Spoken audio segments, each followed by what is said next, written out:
Welcome back to Linux Launch, learning basic Linux skills with the C Model framework. We're on the first module, Command Line or Terminal Basics, and we're using the acronym COMMAND. As you can see here, we're currently on the letter N. We're using the letter N for Nimble Navigation. We're going to be learning about tips and tricks to navigate the terminal more efficiently. I think you're going to enjoy this lesson, as there are some things here that will make your Linux work a little easier.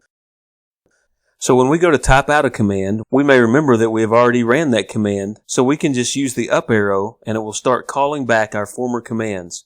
When we find the one that we want, we can just hit enter and it will run again. So let's just look at this one right here and let's press enter, and you will see that we have changed our directory to the desktop. If you're scrolling back through commands and you don't see the one that you want, and you just want to get back to your prompt, you can use the down arrow and make your way back to a blank prompt. Now let's say we're over here in our home folder. So let's do the command cd to go to our home folder. Now I want to clear one thing up. The home directory is cd/home. This is where each user directory is found. So when I say the home directory, I'm talking about /home. But when I say your home directory or my home directory, I'm generally talking about your specific area in the home directory. So mine would be /home/sysvin. I hope my use of language hasn't thrown anyone off so far, but I just wanted to clear that up. So we're here in my home directory /home/sysvin, and say I want to go to the downloads folder. I can use tab completion, so I could just type cd DOW and press tab, and it will go ahead and complete that for me and go to the download directory. That can save a little bit of time. You can do this for files as well. Say that you're wanting to open a file, you can just type part of the name in, press tab, and it will complete. Now if there are two directories that both start with the same thing, like downloads and documents, and I just type in DO, it doesn't know what I want to do, so it will beep. All I have to do now is click tab a second time and it will show me the options, as you can see here below. Then I can add another character to make it unique and then tab and it will complete. You can also do this with some commands as well. For instance, do mk tab. It will beep. Do it again and I can now see the options of commands that begin with those letters. I can either add more detail to make it unique or just see how to type it out from here. Now let's see another shortcut. Say I'm typing a command like cd/etc/network, and I realize that I really wanted to list that directory, not change into it. I can use the back arrow to go back to the beginning of the command and make that change. But another way, let's go back to the end here, is to just do Ctrl A. That's a shortcut that will put us at the beginning of the command. Then I can change that to ls. Now I'm ready to run the command, so I can do Ctrl E to get to the end. And so that's a shortcut to go to the end of the command. Then we would press enter and it will execute that command. This is a simple example, but if you're doing a really long command, it can be very helpful. So Ctrl A to go to the beginning of the command and Ctrl E to go to the end. Now another useful tip. If you have a command running and you want to quit that command, you would use Ctrl C. You'll actually need this one a lot. So let's do an example here with ping.google.com. We'll learn about ping in the networking section, but it's basically used to test a network connection. Now that will just keep running and running, but do Ctrl C and you can stop it.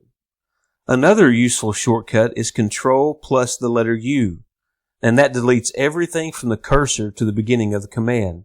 So say that we have typed out sudo apt update and sudo apt upgrade. This is something we learned about earlier after the installation of Linux. But now you realize that you've already ran sudo apt update, and so you don't need to run that. So we could move with our back arrow to just after the ampersand Do Ctrl plus U and it will delete everything before it. And then we can run the command.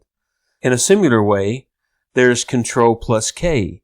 This one will delete everything from the cursor to the end of the command.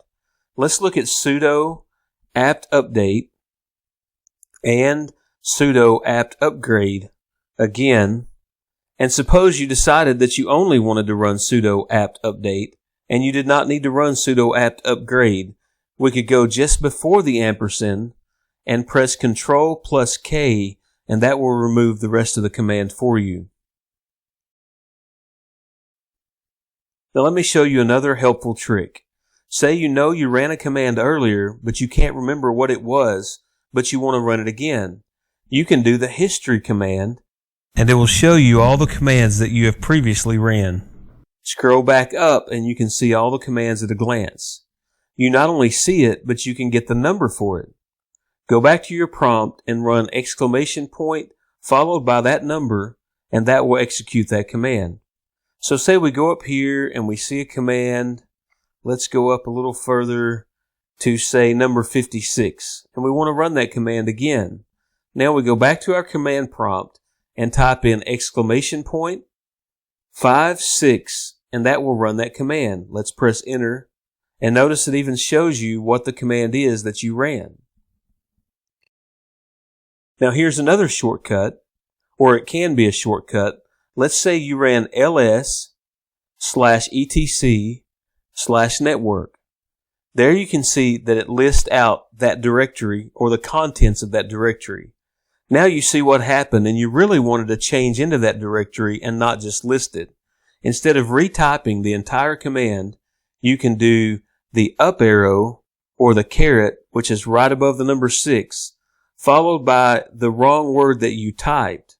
Then another up arrow followed by the command that you want to replace it with, and then press enter. It will run the edited command. This may not look like much of a shortcut in this instance, but if you have a really long command, it might be a good shortcut and save you some time. Another thing that you can do in Linux is that you can make an alias for a command that you find yourself running often. An alias is a shortcut for a command. I'm going to give you a very simple example that's probably not something you would do in real life, but illustrates what you can do. Say you find yourself running the command ls/etc/network on a regular basis to list out that directory. Instead of typing that out every time, you can create an alias. So we could enter alias netlist equals ls/etc/network. And notice that I've used the quotes around that command. Now press enter. This is saying that you want to set the alias netlist to this command. So now in the future, whenever you run netlist by itself, it will really be running ls/etc/network, as you can see that it does here. Now this will only last for this particular session. If you close down the terminal and open it back up again, it will be gone. So let's close down the terminal, open it up, run the command netlist, that is our alias, and the command is not found because it's gone. If you wanted to make this permanent, you would have to edit the file tilde/.bashrc, and remember the tilde means that it's in our particular home folder. To change this file, you would use an editor like Nano, and we'll learn more about this later in file management. There are many other shortcuts that you'll learn in Linux, but these are some of the basic ones, the most common ones that I use on a regular basis, and I thought they might help you as you're starting out in your Linux journey. So that's it for now on navigation. In the next video, the last one of this module, we'll look at the letter D, which stands for discovery, and we'll see how to get additional information about all the commands that you can run in Linux, and I'll see you in the next video.